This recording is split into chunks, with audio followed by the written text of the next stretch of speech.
একটা কথা কি বলতো, কোনো অন্য মানুষের সাথে শুয়ে পড়া বা একসাথে অনেক মানুষের সম্পর্কে থাকাটাকে শুধুমাত্র চিটিং বলে, এটা কিছুটা হলেও ভুল ভাবনা। যদি তোমার ভালোবাসার মানুষ হঠাৎ করে তোমায় মিথ্যে কথা বলতে শুরু করে, তোমার থেকে কথা লুকোতে শুরু করে, তোমাকে মিথ্যের অন্ধকারে ঢেকে রাখে, সেটাও কিন্তু এক ধরনের চিটিং।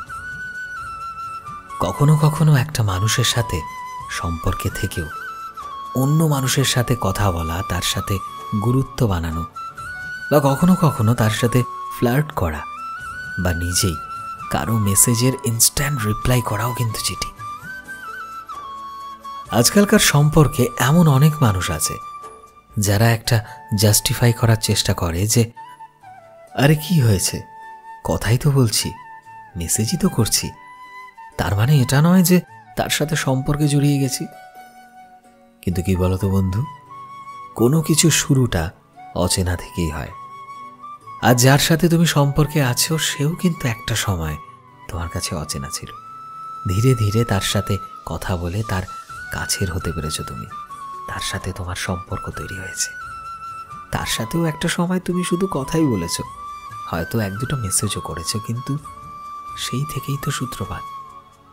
তাই নিজের মানুষটার সাথে থাকো। আর সত্যি কথা কি বলতো, যদি ভালোবাসার মানুষের মধ্যে ভালোবাসা খুঁজে পাও, তবে আর কোনো তৃতীয় ব্যক্তির দরকার পড়ে না। কথা বলার জন্য, সময় কাটানোর জন্য ভালোবাসার মানুষটাই যথেষ্ট।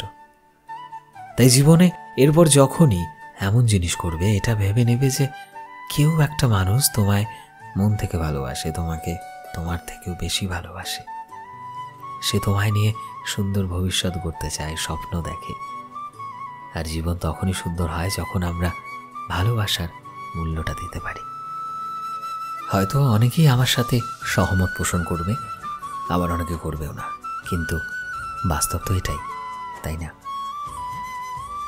সো ফ্রেন্ডস, আমি শোভন ছিলাম তোমাদের সাথে, কলমে বিশ্বজিৎ।